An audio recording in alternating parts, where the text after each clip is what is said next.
Chapter 38, Subject, Fleet Leader Barrel in Onaya. Ship, RSV Nolbaranil, location, unknown. Omega, where's our reinforcements? I asked. ETA is 2 minutes, it replied. Can you do that magic trick again? They are actively communicating and sharing software patches in an attempt to counter my cyber warfare tactics. So, yes, but it'll take time and won't last long. Understood. Salen, have our remaining defensive vessels focus on weakening the MPP's rate of fire. Have some U.S. ships keep watch for suicide bombers, though. Everyone else, evasive maneuvers and fire at will. Yes, sir. Orders given, I sat back and nervously watched the battle play out on the TAC map. Since the MPPs had warped into the system, our casualties have skyrocketed. Thankfully, we weren't completely surprised by this counterattack. They've destroyed thousands of our ships, but we managed to take down one of the MPPs in the process. 4 left. I found myself in the most perfectly terrible situation for a commander to be in. Outnumbered, outgunned, and without a single damned thing to do about it. I sighed softly and rubbed my beak as our casualty count hit 8,000. One of the OU cruisers took a pot shot at us, which careened off of our shields, causing the ship to shudder and my hand to slip from my face. I did say evasive maneuvers, yes? I asked jokingly. Yes, sir, Hindle replied. She wasn't laughing anymore. She's far too busy keeping us alive. The RSV Nolbaranil isn't what I would call a clunky ship, but graceful would not be an accurate description either. We traded fire with the OU cruiser that had targeted us, but their ship seemed pretty evenly matched with our own, and our rounds bounced off of each other's shields. It seemed that we were in a battle of attrition when suddenly a frigate exited warp behind the cruiser and punched a hole in it from stern to bow. The United Systems saves the day again. I noted the difference in size and power ratios between my flagship and the frigate with annoyance. I turned my attention back to our casualty count. Over 10,000 ships lost. The Tiln Collective had lost half their forces, and the Puanti were completely wiped out. The Republic had lost the most ships, but had also brought the most ships. 5 Puanti ships, 1,000 U.S. ships, 3,000 Tiln Collective ships, and the rest were Republic. I rubbed my eyes trying to think of some way to win this. There had only been 1 MPP in this system, and they planned this operation for 3 dreadnoughts per MPP. We hadn't planned on enemy reinforcements because, as far as we knew, the only thing of value in this system was the MPP. Omega, are the OU reinforcing other systems as well? I asked quietly. Or is there a specific reason they want this system so badly? They are reinforcing other systems, but their communications indicate that their deployment patterns are proximity-based, the AI answered. They came to defend this system because they were closest to it? Correct. I grumbled softly about our bad luck. Still, I'd heard that the United Systems had managed to fight off Mobile Prime platforms while they were outnumbered before. I desperately hope they're able to do it again, though they did that with full shields and preparation time. I turned my attention back to the TAC map in time to see the USS Carnage fire its Ultra Mac just as it lost its shield.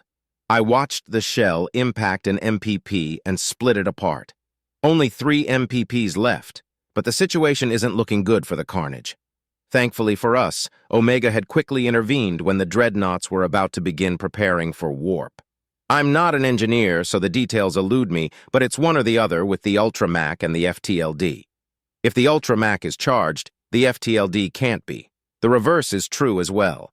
If the dreadnoughts had started charging their FTLDs, then we would have no hope of survival, instead of the little hope for survival that we currently have. The USS Carnage has taken critical damage and is abandoning ship, Saleen informed me.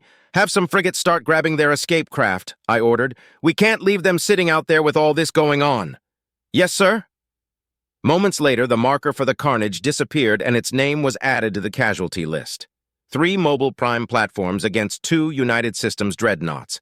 The USS Tip of the Tip and the USS Gaping Maw began moving to take cover behind the wreck of the Carnage. The Tip of the Tip had already fired and was currently recharging.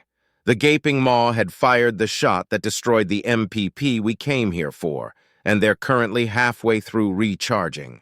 Unfortunately, both of the dreadnoughts' shields have taken a lot of damage.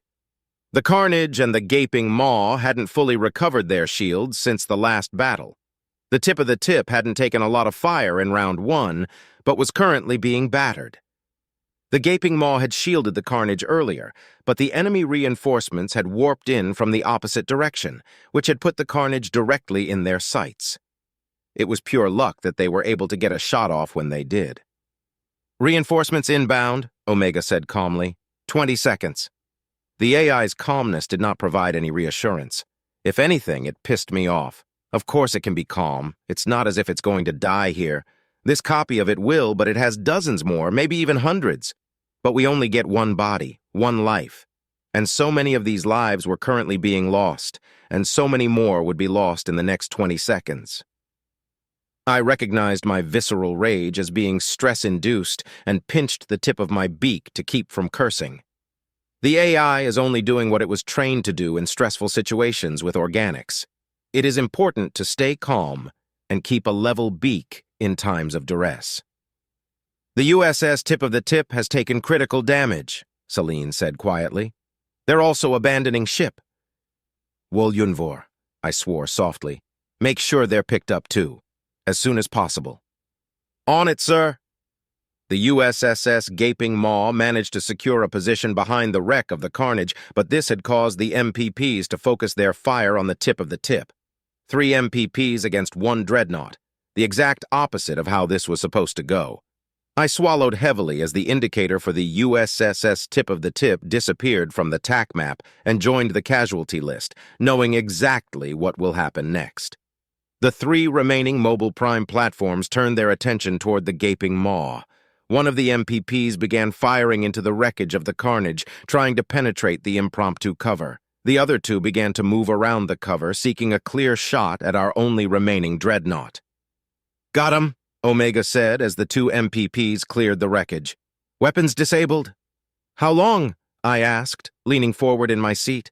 "Not long. Rough estimate would be 15 seconds. Doing what I can to extend that." "Good work, Omega.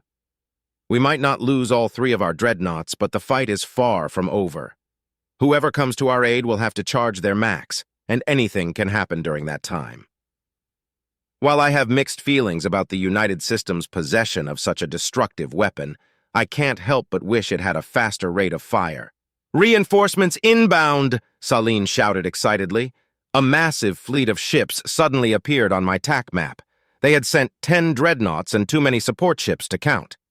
"I want every gun in this system targeting the MPP's max while those dreadnoughts charge," I ordered. "Understood, sir." A rather fortunate paradigm shift. Our forces now outnumber the OU's, and this means certain victory. I breathed a sigh of relief, then immediately remembered that this isn't over.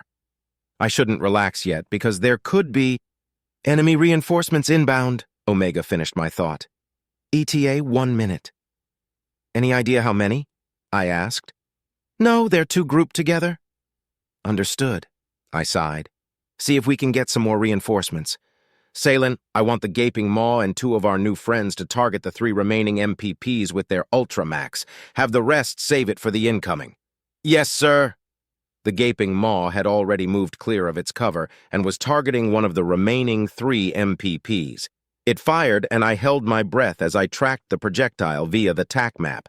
It collided with the MPP, and I subtly clenched my talons in celebration. The 2 remaining MPPs began to fire again, but they had lost too many of their cannons to be a threat to the dreadnoughts. The Gaping Maw's shields slowly began to climb as they made good use of the cover provided by the destroyed MPPs.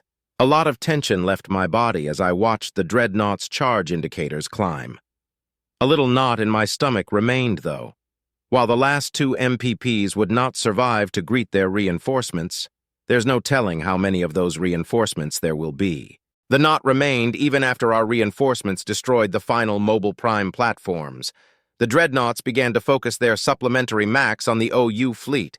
Supplementary max seems like such an odd phrase for cannons that are larger than any of the max on this ship. "Enemies have exited warp!" Celine shouted. My eyes stayed glued to the TAC map as the enemy indicators appeared. I sat stunned for a moment, then clacked my beak excitedly. The dreadnoughts had finished charging just as 8 enemy MPPs exited warp. Absolute perfection. The large fleet of OU ships were almost an afterthought. "1 dreadnought per MPP, please," I ordered with a laugh. Kill them! I watched as 8 dreadnoughts fired their Ultra Max in unison, hoping that someone had caught the visual on a recording so I could see it with my own eyes one day. The shells sped toward their targets, and a cheer erupted on the bridge as all 8 shots connected.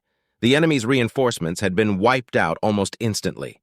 The knot in my stomach faded as I leaned back in my chair and sighed. I felt as if several years had been taken from my lifespan.